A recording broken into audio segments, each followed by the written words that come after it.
My name is Mark Payne and I'm on Wurundjeri country. I've worked here as a second generation abalone diver for over 30 years. This part of the coast is probably one of the most scenic parts of the coast anywhere on the planet.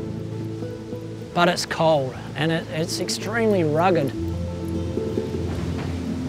And I think that ruggedness just engraves something into you to really respect and appreciate that environment.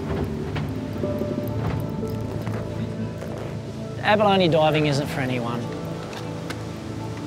You've got to love nature and you've got to like being alone. We work alone underwater all day long. It's quite a scary environment for some people. We're working in the pathways of white sharks and we just got to use the best tool available, and I think you'll find most divers will say our cage is our safest option.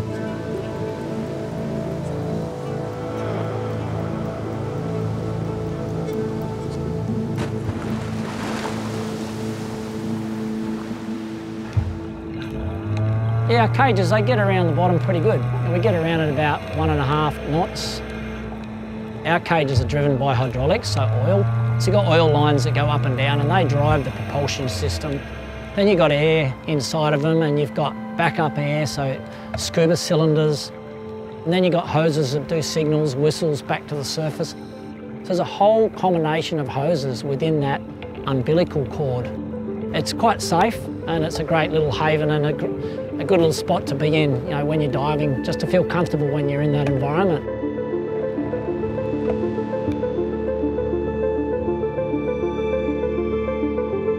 Basically, abalone is a mollusk and it sits on the seafloor and it feeds on seaweed like algae. So quite often we'll just park our cage alongside an abalone patch and then we'll just hop out and move around that cage, collect the abalone and then bring them back. I personally work right next to my cage because of my experiences, and I tend to look a lot as well. I think experiences with white sharks, they can vary a lot. They're always different. You can get that really nice experience where you just see the white shark out in the distance. You see it like using the structure and the environment, changing its angles and swimming along the seagrass edges, and you can just see how the camouflage works and just how they use their stealth so well. Such an amazing experience just seeing how they operate. Something that you just do not see unless you're an abalone diver. And then the other experience is where they get quite motivated. And they can be quite aggressive and you find yourself hiding. They're coming straight at you and you're trying to fend them off. Sometimes if a shark comes in, you have to confront it. My first experience was that traumatic that I spent the next 12 months diving, looking over my shoulder, terrified. In that situation, that shark was about a 3.5 metre female.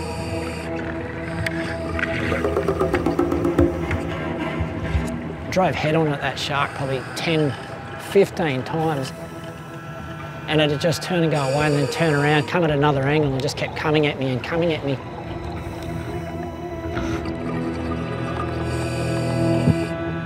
And it just kept doing that for 20 minutes.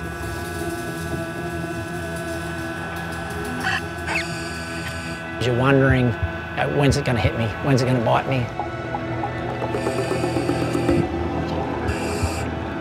I would not like to have been down there without a cage. I think I might have been in a bit of trouble. You're basically in the control of the shark when you're in that situation. So, you've got to slow your heart rate down and try and do whatever you can to try and convince that shark not to eat you. And then you've got to be lucky as well.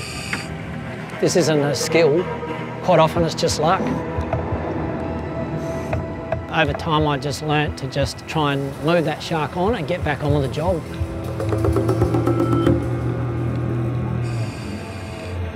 It's a great place down there. It's just one little problem we've got to deal with. It's about being able to work with sharks in that environment. Sometimes I get seen as not much of a conservationist, but I really am a big conservationist. I think a lot of fishermen are. I spent a lot of my time out in the ocean collaborating with scientists, looking at seal counts and sending information through, talking to turtle specialists, penguin specialists, shark specialists and communicating what I'm seeing out there on the ocean. The fishermen are the eyes of the sea. We're out there the whole time, being underwater, working with all these amazing animals all around you all day long, and you're learning how to deal and manage that situation. It's actually a really exciting environment to be in.